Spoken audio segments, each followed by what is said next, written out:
जी के नेतृत्व में सरकार के 9 वर्ष पूर्ण होने पर हमने जहां आज एक ऐसे युवा एंटरप्रेन्योर से मुलाकात की जिसने न केवल भारत का नाम देश में बल्कि दुनिया भर में ऊंचा किया है।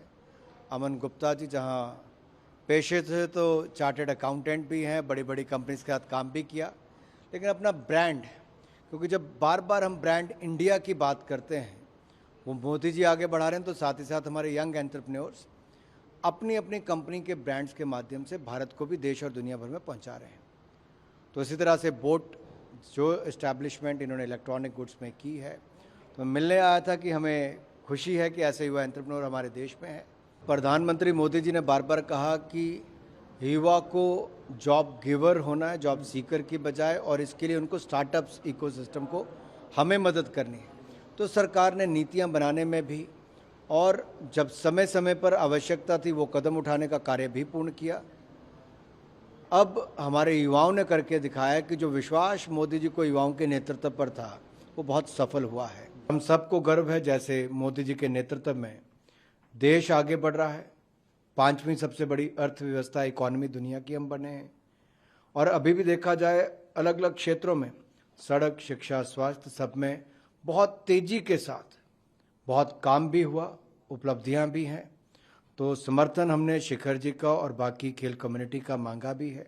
हम लोग एंटरप्रेन्योरल बाय नेचर हैं, बट हमारी सोच बड़ी नहीं होती थी। पहले हम लोग सोचते नहीं थे कि कैसे इंडियन ब्रांड ग्लोबल जा सकता है। अगर आप देखो ध्यान से कि वो क्या है, स्टारबक्स क्या है तो एक कॉफ़ी की दुकान ही ना, and now it's a global brand. So I feel in India now the opportunity is here, जब हम लोगों को खुद एक कॉन्फिडेंस आ रहा है that Indians can do it. If you look at how Mister Modi, prime minister Modi, he went to US, and the whole world is looking at us as the next big country, right?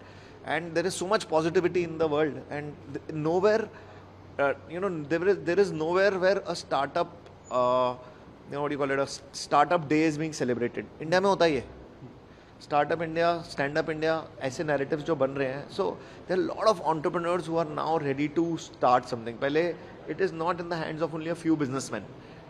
Entrepreneurship is being democratized. I think it's the best thing which has happened to the country, and I hope that as entrepreneurs working very closely with the government, and we keep growing. All of us need to grow, and I hope there is stability in the country, political stability for sure. In the last 9 years, that is what has helped the country, and I hope it continues, man. बहुत गर्व होता है कि मोदी जी और मोदी जी की सरकार ने इतना अच्छा काम किया, इतनी रोड्स बनी है, एम्स हॉस्पिटल बड़े हैं इतने, और भी क्षेत्र में उन्होंने इतना सारा किया। तो देश का एक नाम होता है, एज इंडियंस गर्व होता है कि अब हम कहीं पे भी बाहर जाते हैं तो इंडियंस प्राउड फील करते हैं।